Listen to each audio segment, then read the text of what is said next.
வணக்கம். இன்னைக்கு நம்ம பார்க்க போகிற ப்ராப்ளம் ஃபார்மேஷன் ஆஃப் டிஃபரன்ஷியல் ஈக்குவேஷனில் example 10.8. Show that y equivalent to mx plus 7 by m. m not equal to 0 is the solution of differential equation x y dash plus 7 1 by y dash minus y equivalent to 0. Previous ப்ராப்ளத்தில் எல்லாமே form differential equation fine differential equation problem கொடுத்துருந்தாங்க. But இப்போ பார்த்தீங்கன்னா differential ஈக்குவேஷனோட ஆன்சரை அவங்க கொடுத்து check பண்ண தான் சொல்லியிருக்காங்க. ஷோ தட் ப்ராப்ளம் இந்த மாதிரி ஷோ தட் ப்ராப்ளம் கொடுத்தாங்கன்னா கொஞ்சம் ஈஸியாக ஒர்க் அவுட் பண்ணுங்கள். நமக்கு ஆன்சர் இது தான் தெரியும். ஸோ நம்ம ஒர்க் அவுட் பண்ணணும். அந்த ஆன்சர் கரெக்டு தானான்னு ஐடென்டிஃபை பண்ணாலே போதும். இப்போ பார்க்கலாமா solution. given y equivalent to mx plus 7 by m, m not equivalent to 0. இப்போ இதுக்கு கிளைம் என்ன வரலாம்? Solution of differential equation. கிளைம்னா ஒன்றும் இல்லை, நம்ம என்ன ப்ரூஃப் கொடுக்குறோமோ அதை தனியாக ஹைலைட் பண்ணுங்கள். ஸ்டெப் பை ஸ்டெப் எழுதுங்க. ஸ்டெப் பை ஸ்டெப் எழுதுனீங்கன்னா உங்களுக்கு இன்னும் ஈஸியாக புரியும். ஓகே, இதை தான் இந்த ஸ்டெப்பில் நம்ம ஃபாலோ பண்ண போகிறோம் அப்படிங்கிறத தெரிஞ்சுக்கலாம். So solution of differential equation X Y dash plus 7 1 by y dash minus y equivalent to 0. இப்போ இதை வித் ரெஸ்பெக்ட் டு எக்ஸை பொறுத்து நம்ம டிஃபரன்ஷியேட் பண்ணால் என்ன வந்திருக்கலாம்? dy by dx equivalent to m. dy by dx தான் ஆக்சுவலி நமக்கு இதில் நோட்டேஷன் பாருங்கள். y dash is nothing but ஒரு தடவை டிஃபரன்ஷியேட் பண்ணியிருப்போம்னு அர்த்தம். ஸோ நம்மளும் இந்த நோட்டேஷனுக்கு மாற்றிக்கலாமா? அப்போ ஒரு தடவை டிஃபரன்ஷியேட் பண்ணதை y dashன்னு கோட் பண்ணிக்கலாம்.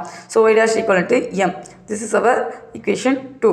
இப்போ இதை தூக்கி நம்ம சப்ஸ்டியூட் பண்ணால் என்ன வந்திருக்கலாம்? X Y dash plus 7 into 1 by y dash minus y.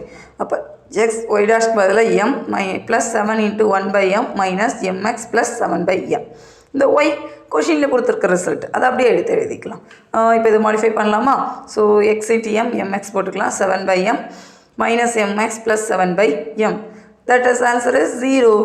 Left hand side நமக்கு என்ன ப்ரூஃப் கொடுக்கணுமோ அதை எடுத்தீங்க. இப்போ நமக்கு தனித்தனியாக வந்திருக்கிற பார்ட் எல்லாத்தையுமே சப்ஸ்டியூட் பண்ணி நம்ம ஒர்க் அவுட் பண்ணோம்.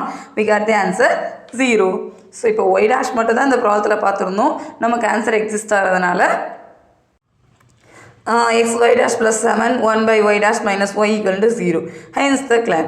Therefore, the given function is a solution of differential equation x y dash plus 7 1 by y dash minus y equal to 0 எழுதிக்கலாம். இவ்வளோதான்.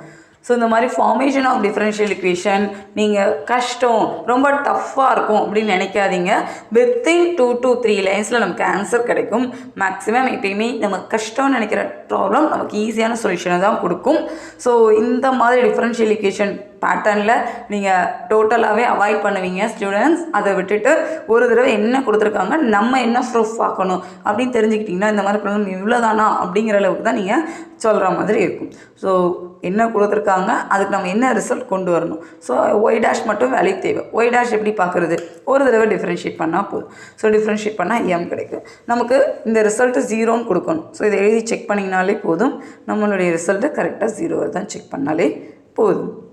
உங்களுக்கு ஏதாவது டவுட் இருந்ததுன்னா கமெண்ட் பண்ணுங்கள். அண்ட் நம்ம சேனலை சப்ஸ்கிரைப் பண்ணிக்கோங்க. ஃபுல் வீடியோஸ் நெக்ஸ்ட் வீடியோஸாக வந்துகிட்டே இருக்கும். ஸோ ட்ரை பண்ணுங்கள். Wish you all the very best. Thank you.